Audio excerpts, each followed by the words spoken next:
It's time for Cats Talk Wednesday. Small town and big city join forces.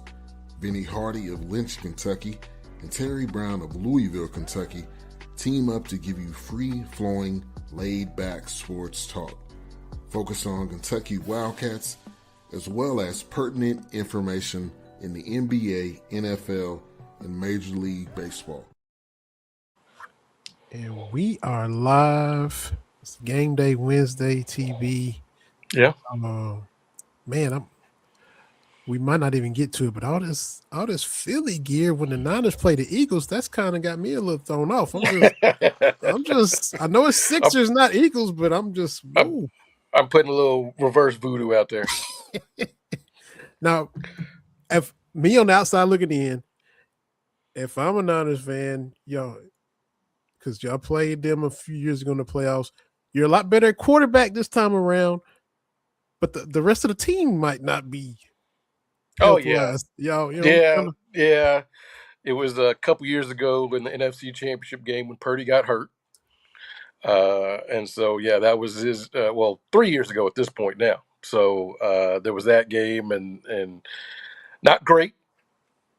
But I feel pretty confident about this one. I know we banged up a little bit, but we'll see. Now this is we had last night. We had Duke playing Louisville. Niners Eagles. That's in the same category from me. So I guess I'd like to see if I had to lean 51-49, I'd lean y'all to beat them and then get knocked out the following week. But that's just me. But hey, I wish you all the best.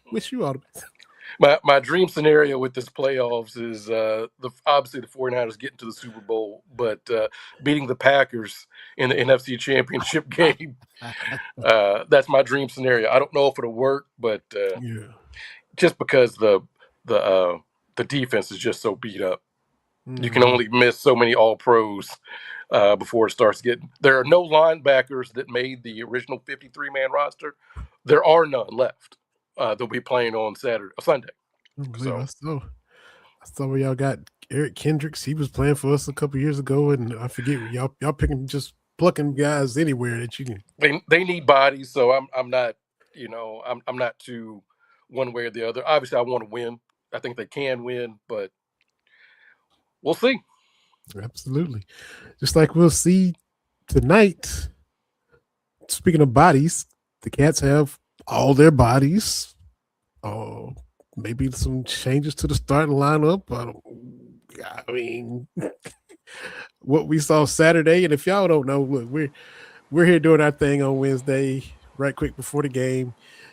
If y'all caught TB on Round the Shot Sunday, I did episode on Believe Kentucky Monday, so y'all have heard us share thoughts before we got to us, but this is where we started, like TB said 14 years ago.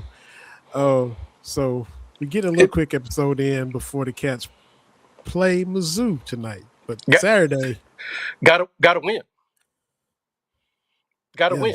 It's and so somebody I saw had a graphic that through 50 games, Patino had the worst record through 50 games, and now Coach Pope is tied with Billy Gillespie. And I get it. Billy G had Gardner-Webb and VMI and those kind of things.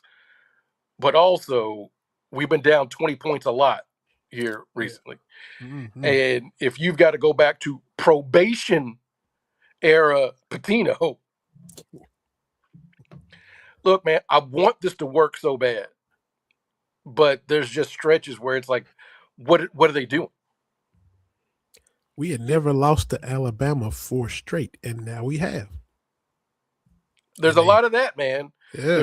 There's a lot of these Corey Price facts that's like, and so, and I get it.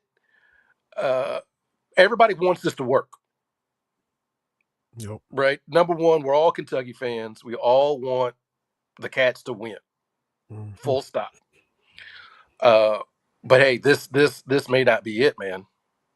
Missouri has never, ever won in Lexington. Forget just Rupp. They never won in Fayette County, Kentucky, PB. So we don't need that stat to change tonight. We already had, like you said, a lot of bad Corey Price research, and he's having to work overtime to dig with, all this stuff. You saw him Saturday night, just boom, boom, boom, boom, boom, boom, boom. We don't need that. This is Missouri's first win in Fayette County in the history of their university. We don't need that. We don't need that. And, I said this and I've been pondering. We really have, look, last year was fun, right? We kind of got a swagger back a little bit. Yeah. But take off the rose-colored cat glasses. It was just a Sweet 16. Yeah. And people point out we hadn't been there for a while. Okay. The longest drought previous to this one was 5 years between 2005 and 2009. Mm-hmm. Right? Yep. What was Coach Cal's response to understand the assignment? Here's John Wall, Eric Bledsoe, and DeMarcus Cousins, and we won't lose our third game until March. Yeah. I was thinking as far as year 1, year 2, this run for Pope is pretty bad. When you consider Cal went Elite 8, Final 4. Yeah. Tubby went championship and Elite 8. And see, I saw somebody put this out here. I forget what big account said, this feels like Tubby. And I said, what the hell is wrong with y'all? Like, people have been very cavalier about Tubby Smith's run in Lexington. I know the last 2 or 3 seasons, okay. But a championship and 3 other Elite 8s. Yeah. Like, we need to be honest, that's a pretty good run. From 98 to 07? Yeah. Yeah. And putting dudes in the league, my Keith Bogans and Tayshaun Prince, underrated all-stars. Like, but anyway, so Tubby goes championship, Elite 8. You take away the 2 probation years from Pitino. Mm-hmm. His first tournament run gives us the Duke game, the Christian Laettner game. Yeah.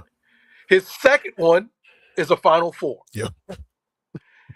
Eddie Sutton, year 1 is 86. That's Elite 8. Yeah. Mm-hmm. Should have been a Final 4, right? Yeah. So, like, there's understanding the assignment, and then there's doing what the assignment requires. Mm. And again, people keep telling me NIL is different. Nothing I have seen about this team has anything to do with NIL. Right. This team's inability to play defense and run a cohesive offense, that's nothing to do with NIL. Yep. Right? Like, the players we got them. Yeah. And now you got to coach them up. Mm-hmm. Right? Because you don't even need to have the most talented team to win. We have seen that. We've seen Jamal Mashburn and the Unforgettables give Duke the business, right? That 1998 team, as far as Kentucky standards, pedestrian. Not a lot of talent, comparatively speaking. Let me be but 98, right? The team that we thought was going to be Cal's first Final Four team, that aforementioned John Wall, Eric Bledsoe, it was the Brandon Knight team. Yeah. That got it done, right? Mm-hmm. So it's not about the stuff I'm seeing. It's not about talent. It's about what are we doing? Yep. And so it's got to be fixed, because right now they're not a tournament team. Yeah. Right now they're playing on Wednesday at the SEC tournament. Mm-hmm. And you know how we've looked down our nose at that. Yeah. One of my favorite memories was covering the SEC tournament. Get down there on a Friday, and I can't remember who the opposing person was, but it's Friday, and all the Kentucky people just show up. Yeah.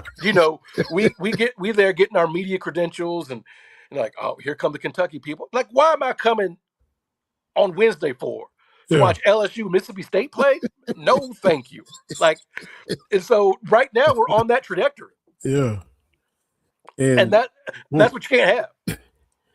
And I forget. I was watching y'all on Round the Shots, and look, y'all follow us on the other shows that we do. I know a lot of y'all do. We appreciate that, and they appreciate it too. One of the panelists said we haven't been relevant this decade.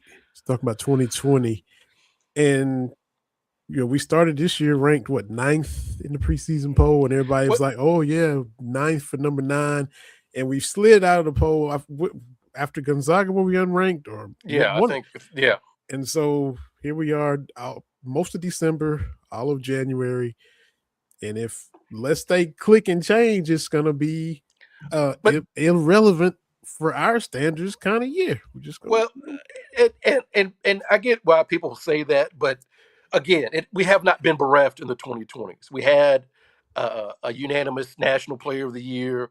We were a 2 seed, 3 seed. I know that's not exactly what we're here for, but we weren't bereft of things. Relevancy. Yeah, right. Yeah, so the difference is, I think, with this team, we don't have a dude. Because even Coach Cal's last year, right? I know losing to Oakland sucked, but we had moments where it's like Reed Shepard. Was it a game he was on the road? Was that Mississippi State? One of those games. Reed just said, "I got this." Yeah, that was it. Yeah, and then against Tennessee, so him we and had him and Rob both. Yeah. Rob had a game against Texas A&M. Like, I got this. Yeah. So you need one of those, and we don't have that person right now. Like, Oweh, I think, is close, but as I said last year, he's about 3 inches shorter, too short to be that guy. Yeah. And so we're going to continue most of these big-time matchups where we won't have the best player on the court. Yeah. And that's look, we can talk about irrelevance and all that kind of stuff, but say what you will about Billy Gillispie. I know he's talked about the University of Jody Meeks, but as bad as that team was, Jody Meeks could go get you 45 points. Yeah. That was something, right? Mm-hmm. Like there was something. This team has no sizzle. Billy could waste it, but Jody would go get it. Right. So if you're not gonna, like, go get it, right? That was during the 2013 year, when it was clear that team was not clicking. I enjoyed watching Nerlens Noel until he got injured. Yeah. I still got that night down at Ole Miss. Oh man. Best defensive performance I've seen on the college level, but that's how many of those blocks he had 4 fouls, and they was going at him, and he still was blocking. The most ridiculous defensive performance I've ever seen. I got 4 fouls. I know it. Y'all know it, but I'm still protecting his rim. Right. And so now we're just kind of quasi there. I don't know. And then we're not getting coach speak from Coach Pope. We're getting a lot of psychoanalysis stuff. The word salad we got from his coaching show. Hey man, just win games. Like, I don't know what we're doing, but this ain't it. And I was going to ask you, because I don't, since I'm not covering anymore, I do listen to him, try to listen to him every week. And first of all, it ought to be a call-in show. I don't know why we went Dabo. We didn't even have a Tyler and Spartanburg moment, and we just getting texts and we're getting calls, and then we get John Pelfrey one week, and then Kevin Greavy one week, and all that. Travis Ford this past Monday. But Tom, listen to what I told you 2 weeks ago, whatever it was, right? A team or a franchise is on some, to quote Shannon Sharp, some bull jive. When it's like, y'all remember John Pelfrey? Y'all remember Travis Ford? Right? When Jerry Jones does something crazy, all of a sudden, what does he do? Here, Jimmy Johnson, how about them Cowboys, right? Yeah. Right? Like that's what they do over and over again. It's like, what are we doing here? And, yeah. And it was, and look, Tom will read a text or read an email or whatever, but it's still, it won't have that same tone as if the caller called in and said it. Now, there's times where a caller may be doing too much and you gotta get him off. But if a person's just legit, just normal, frustrated, the coach should have thick enough skin to be able to take that call or that question. Stoops always said, "I'm a big boy. I'm this, that, and the other." But the Tom read, I can't even find it. I typed it in verbatim. Tom read it. What is it with the going under screens versus going over screens? And Pope said, "Yeah, we don't go under screens."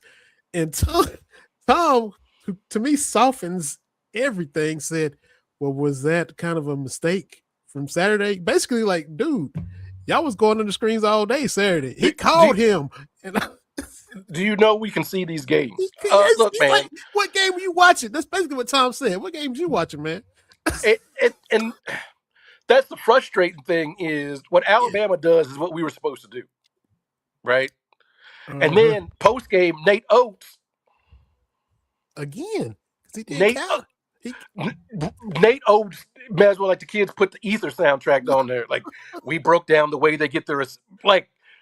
I'm gonna break down your analysis, your numbers, your analytics, and I'm gonna tell you why your team's not very good. Like, I it's frustrating.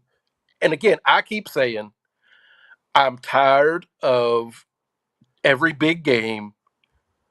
The announcers at some point saying, if Kentucky can get it to 10. Yeah. Like that's not it. You know, he's what 11-10 in his last 21 SEC games. Last 35 games, there's been 8 or 9 games been down by at least 20 points. Mm-hmm. I don't know. And you can't sit out here and say, we told these guys, like, if you just rolled out with some role players, this is what we said do. And we would rock with it. Yeah. Role players that played hard and fought for 40 minutes. But it would suck, but we'd be like, all right, we are. But this is supposed to be a Ferrari and all these threes and all this offense and all this cutting edge, high tech, top of the line stuff. And man, and that's been my thing, right? The whole thing at the end of Cal's thing was this archaic offense. Yeah. Archaic offense, right? Just Cal's not modern. He's blah, blah, blah, blah, blah. His time is passing by. And all we heard coming in was this new kind of offense. What are we doing? 5 minutes, 6 minute stretches with no field goals. What are we doing? Yeah. And then we thought we had got the secret sauce with the St. John's game. Okay, we're going to take it back. We're going to be like them Tubby teams. We're going to grind this out. Yep. We're going to make you work. We're going to grind this out. Again, it's not aesthetically pleasing. Yeah. I think that's part of the Tubby slander is it's not appeasing. Like, I before the Alabama game, I went, if you remember, it was,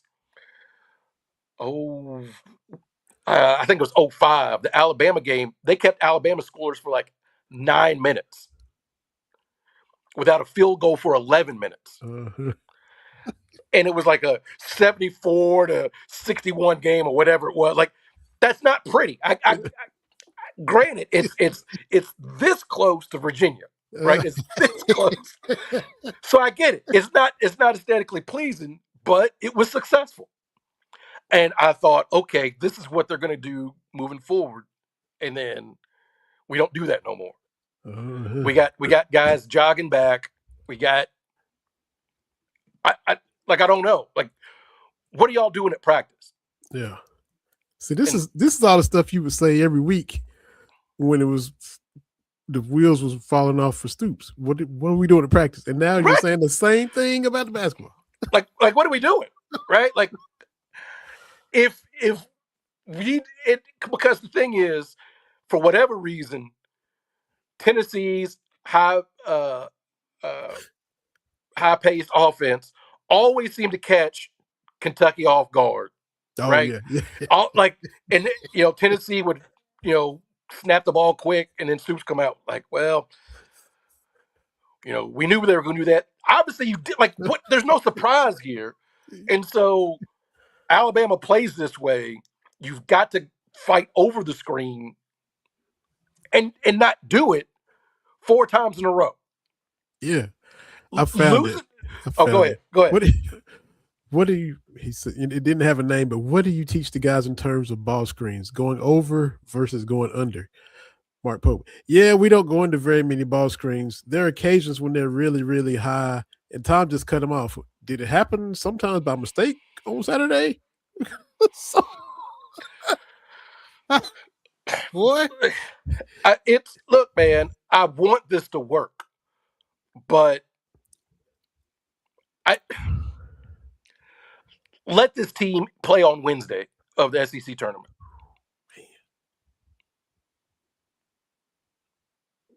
Like, we've only got so many more games to figure this out. Yeah.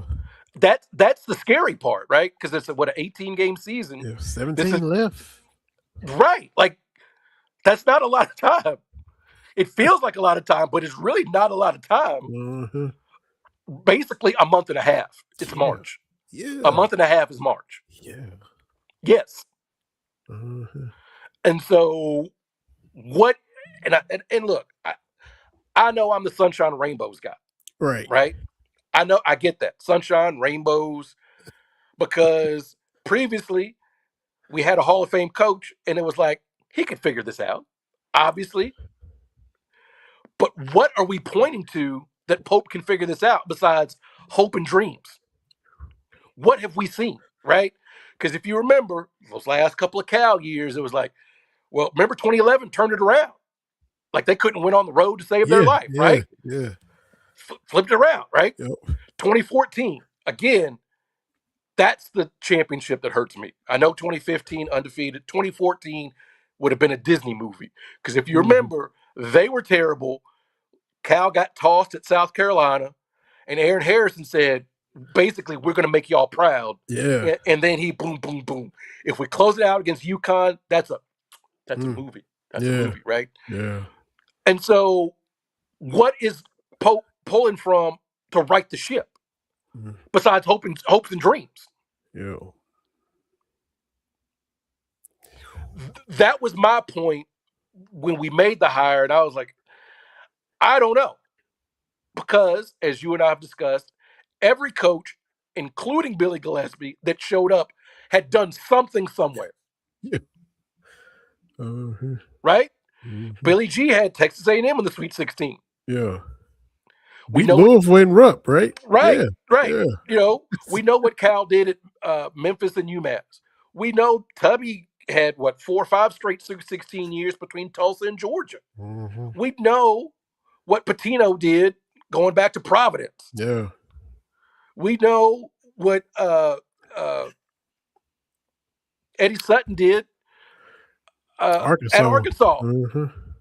Right? Yep.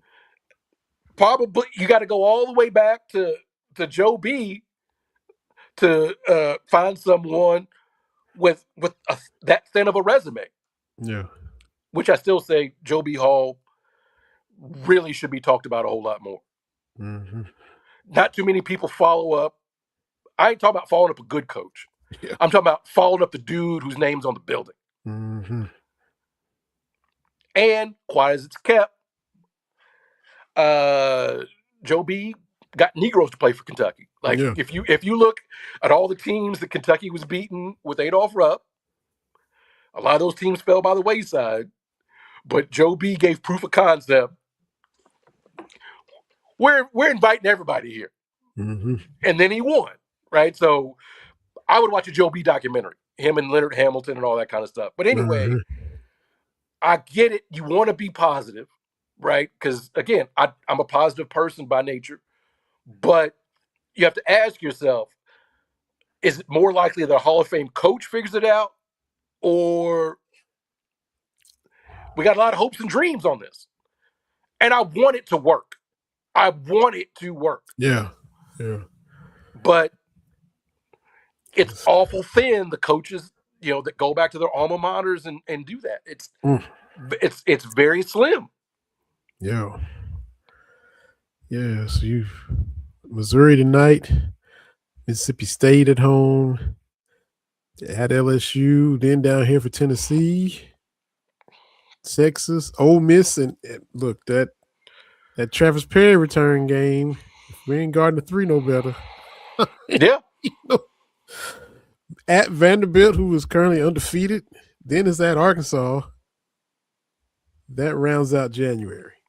So, yeah, and the former coach gonna want to put one on man. like he did last year. That's what turned his season around last year. Yeah, you just talked about figuring stuff out. They started like 0-5 in SEC play, and we was laughing at Cal down there. Oh man, the chicken money. Tyson chicken. Wasting the chicken man money, and came in and put it on Kentucky. Ooh, figured it out. Yeah, put St. John's out of the tournament. Right? Like I want it to work, but we'll see. Speaking of working, before we get out of here, Coach Brooks has got it working, baby. Oh, Coach Brooks has got it working, buddy. That's what you do. You go down on the road and do him like that, and then you come back at home and you're not even flat. You beat them the way you're supposed to. And hey, because what I'm seeing, because I follow a lot of women's basketball accounts, Kentucky's becoming a thing. Like, oh, Kenny Brooks is cooking. Yeah. Like, don't get it twisted. Again, Kenny Brooks showed up. He had Virginia Tech in the Final Four. Yeah. 2 years before he came here. Mm-hmm. Like, right. You'd done something. Yeah. So we'll see what happens tonight. But tonight is must win. Yeah. I ain't even going for style points. Just win, man. Just win. Mm-hmm. Because that burden isn't going to get any easier. Yep. Right, with all those games coming up, that's what did Cal in. I there were some high moments during the regular season, but the way when tournament time rolled around, we saw that against Oakland, and it was not going to get any easier. Mm-hmm. And so, if you can't beat Missouri tonight, Tennessee's not having that great of a season. If you can't get some of these games, because you're again, you only got 17 games left. Mm-hmm. You got teams coming in here stealing games at Rupp. It's going. Yeah. And the league isn't what it was last year. It's not going to be 14 teams making the tournament, whatever it was. Yeah. But as quote down as it is, the way we're playing, it still seems daunting unless they really figure out how they're supposed to be playing every night. Absolutely. So we'll see. Go Cats, as always. Yes. But stop getting down 20 points. Absolutely. So we'll go and watch these boys against Missouri, Mississippi State this weekend. We'll be back next Wednesday, and maybe we'll have a different tone to the show. Hopefully this isn't a recurring topic. You know what I'm saying? So, I'm right there with you. 17 games left. We'll see. Cats Talk Wednesday, BS3 Network. Appreciate everybody. Try not to, I don't know. You clean how you clean. Whatever you got to do. We need to have some nights where you don't clean, but this kind of season, you're going to be running through. I ain't even been cleaning. Oh. Like, nice. I got my stuff out Saturday, and I was like, oh, let me put this up. Because I ain't got no nervous energy to build off of. Right. To burn off. That's what they've done to you. Yeah. And then Saturday night, my Niners laid a big stink egg. So me and a friend of the show, Aaron Huff, we was texting like, any of our teams going to play defense today? I said, probably, obviously not. Like, I have no idea what's going on. Yeah. So we appreciate y'all. Everybody came through. Appreciate y'all. And let's go watch this game. And we'll be back next week. TV and Vinny. Catch Talk Wednesday. Holler at y'all next time.